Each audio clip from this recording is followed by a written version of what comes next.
Hello, everybody. I want to talk a few minutes this morning about resurrection and the importance of affirming resurrection as a present reality. Jesus said in John chapter 5, and John said in 1 John, that we have passed out of death into life. Now, Jesus said, if you hear my word and believe it, you've passed out of death into life. John says, if you love the brethren, you know you've passed out of death into life. And there's a little secret. Resurrection is tied closely to love.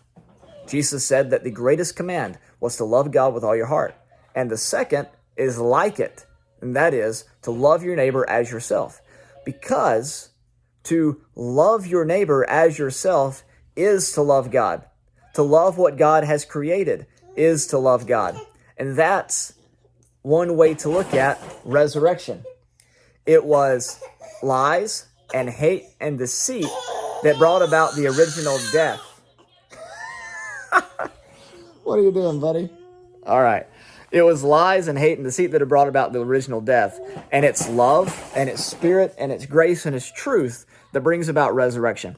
When we postpone the reality of resurrection to something that's after this life, right, Caden? Then we're stripping it of its power to affect positive change in the world around us. Not only in discussing individual soul salvation, but we're talking about resurrection's influence in government. Talking about resurrection's influence in the world around us, in our schools, in our workplaces, in nature. Understanding that we as children of God are a new creation.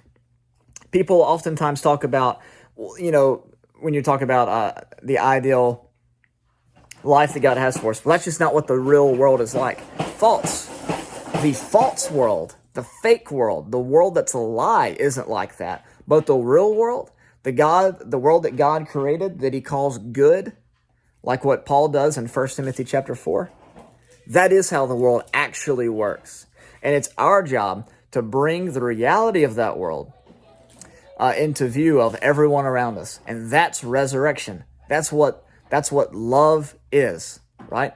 So, embrace the power of resurrection. Now, people will say, heaven only, or you believe in heaven now or whatever. I don't deny the benefits and the goodness of an afterlife. Paul said, for instance, in Philippians 1, that to depart and to be with Christ is far better. Why is that? Because right now we have all spiritual blessings, Ephesians chapter 1 and verse 3. But we are limited due to lust, due to the flesh, things like that, from experiencing or seeing the reality of those blessings in our life every day. And so when we understand, talking about the afterlife, we see we're coming into a better understanding of the blessings that we already have. But what we are affirming is that resurrection is a present reality. If you live and believe in Christ right now, you will never die. Do you believe this? Take that doctrine, not only apply it to your life, but use it to change the world. When they left the presence of the tree of life, they had death. But Revelation 21 shows that we've entered back into the presence of the tree of life through Christ. And the fruit of that tree, which is produced year-round, day or night, rain or shine, is for the healing of the nations. That's resurrection. That's the purpose. That's the future of preterism. Have a great day, and God bless.